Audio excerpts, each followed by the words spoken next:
ହ୍ୟୁମାନ ସାଗରକୁ ପାହିଁ ଓଡ଼ିଶା ସଙ୍ଗୀତ ଆଜି ଏଇଠି ପହଞ୍ଚିଛି। ତେଣୁ ତାକୁ ଛାଡ଼ି ଦେଇକି କୌଣସି ମ୍ୟୁଜିୟମର ସଙ୍ଗୀତ ଭାବିବା ବୋଧେ ଏ ଯାବତ ହେବନି। ଆକ୍ଚୁଆଲି କିଛି କହିବା ପରିସ୍ଥିତିରେ ଆମେ ନାହୁଁ। ଆମେ ସମସ୍ତେ ମର୍ମାହିତ, ସାରା ଓଡ଼ିଶା ତା ପାଇଁ ମର୍ମାହିତ।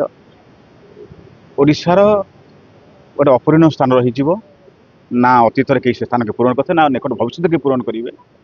ସେ ଜାଗା ଅଧୁରା ରହିଯିବ। ହ୍ୟୁମାନ ସାଗରଙ୍କ ପାଇଁ ଓଡ଼ିଶା ସଙ୍ଗୀତ ଆଜି ଉପରେ ଏତେ ଉପରେ ଅଛି।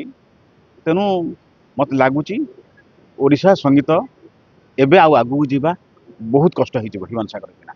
सर बर्तमान जब कहवा काली कुआला ह्यूमन सागर एयर लिफ्ट कराइछांता दिल्ली एमपी लिफ्ट कराइके ताको स्वास्थ्य अवस्था किछि आस्तांता ना ମୁଁ ସେ କଥା ଆଜ୍ଞା କହିପାରିବି, ଡାକ୍ତର କହିବି କ'ଣ ହେଇଥିଲା କ'ଣ ହେଇଥିଲା ଆମେ ତ ସେ ବିଷୟ ଜ୍ଞାନ ह्यूमन बेंग दर्शन कर ନା ମୁଁ ଆସି ଦେଖା କରିପାରିନି ପାରିନି ଆମେ ସମସ୍ତେ ଦେଖି ଅପେକ୍ଷା କରୁଛୁ। ଆଉ ଥରୁ ଭଗବାନ ଦେବ ଆତ୍ମା ସଦ୍ଗତି କରନ୍ତୁ, ଯୋଉଠି ଥାନ୍ତୁ ଭଲ ଥାନ୍ତୁ। ନମସ୍କାର। ଯେତେବେଳେ ଦେଖୁଛୁ ଆମେ ପକ୍କା ଭାଇଙ୍କର ଶ୍ରାଦ୍ଧ ଦିବସ ସେଇ ଦିନରେ ମଧ୍ୟ ହ୍ୟୁମାନ ସାଗରଙ୍କର ଯୋଉଟା ଆମକୁ ଛାଡ଼ି ଯାଇଛନ୍ତି ପକ୍କା ଭାଇ ଛାଡ଼ି ଭଲ ଲୋକମାନଙ୍କୁ ଭଗବାନ ଶୀଘ୍ର ନେଇଯାଆନ୍ତି ବୋଧହୁଏ, ସେଥିପାଇଁ ଭଗବାନ ତାକୁ ପାଖକୁ ନେଇଯାଇଛନ୍ତି। ଆଉ ଏତିକି କହିବି ଯେ ହ୍ୟୁମାନ ସାଗରକୁ ପାହିଁ ଓଡ଼ିଶା ସଙ୍ଗୀତ ଆଜି ଏଇଠି ପହଞ୍ଚିଛି। ତେଣୁ ତାକୁ ଛାଡ଼ି ଦେଇକି କୌଣସି ମ୍ୟୁଜିୟମର ସଙ୍ଗୀତ ଭାବିବା ବୋଧେ ଏ ଯାବତ ହେବନି। 10 ବର୍ଷ ପରେ ହେବ। ହ୍ୟୁମାନ ସାଗରକୁ ନେଇକି କ'ଣ ପୂର୍ବାନୁମାନ ଭିଜନ ଥିଲା?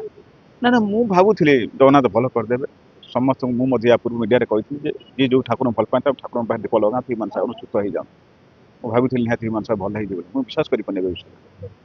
କାରଣ ମୁଁ ଯଦି କହିବି ମୋ ଜୀବନ କ୍ୟାରିୟର ଭିତରେ ଯଦି 100 ଗୀତ ମୋର ହିଟ୍ ଥାଏ ତାହେଲେ 75 ଭାଗ କେବଳ ହ୍ୟୁମାନ ସାଗର ଗାଇଥିବା ଗୀତ ହେଇଛି। ମୋ ସହିତ 500 ରୁ ଉର୍ଦ୍ଧ୍ୱ ଗୀତ ସେ ଗାଇଛି।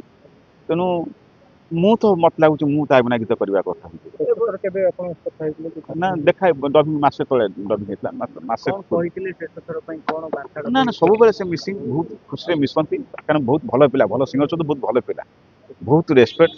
ତେଣୁ ପ୍ଲିଜ୍ ଆମେ ସେ ପରେ ମୁଁ ଦେବି, ଏବେ କିଛି ପଚାରନ୍ତୁନି। ଧନ୍ୟବାଦ।